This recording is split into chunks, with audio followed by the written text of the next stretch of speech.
Tamba, here it is, game week, Chiefs and Broncos. You played in some big games in your career here. You played in the playoffs. But as far as the regular season goes, where does this one stack up to the games you played in your career? This has to be the biggest game I've ever played since I became a Chief. I mean, it's huge. We're in a position to do something that's never been done here, and we're going in playing the best quarterback that's played this game probably for the last 2 decades, and probably the best ever. So it's huge. You guys have done such a good job of focusing 1 week at a time and focusing on the process, as Andy Reid always says.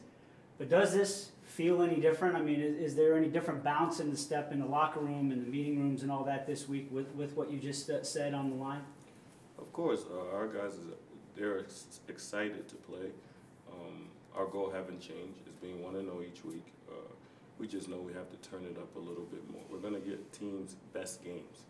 And we already know what we're getting ourselves into, going down to Denver, playing in that atmosphere. So this is going to be truly a test for us. And we're excited, we embrace it, and we want to go out there and just compete. Okay, let's talk about what you said in terms of Peyton Manning being maybe the best quarterback, at least in the last 2 decades.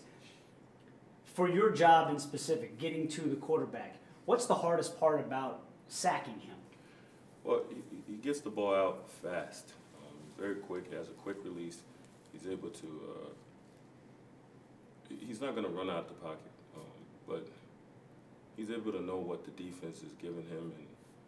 And as far as sacking him, you have good pass protectors, and even if you beat those guys, the ball is coming out. He has like this internal clock in his head, and the ball is coming out. The ball is coming out. The ball is coming out. So.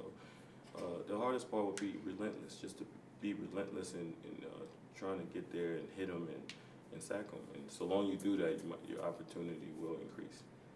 All that being said, he's had a sack strip in each of the last 2 games. I mean, that's your daydream, right? You're visualizing that this week, Yeah, I mean, any defensive player want to go ahead and get a sack strip, but that's not the goal. The goal is to win the game. As far as rushing them, if we can get there and strip the ball, we can definitely change the game, especially recovering the ball. But the goal is to win the game. It's to be 1-0 this week, and that's our focus. When he gets rolling, sometimes he'll go tempo and quick snap and hurry up. What does that do for you as a defense? What challenges does that present? Well, we got to be ready. When he comes out and he's doing all his calls and the gyration, we have to be ready, because you never know when the ball is going to snap, and you don't know what he sees, and because he's able to take advantage of any, if you're not paying attention, he could take advantage of it, and we have to always be focused and ready. And when that ball snaps, we have to be flying. Does it make a difference when he does that tempo stuff in Mile High? We always hear about the altitude and trying to catch your breath. Does it take a toll if they start running a lot of plays in quick succession up there? It does, not being used to the breathing, the air out there, so it does.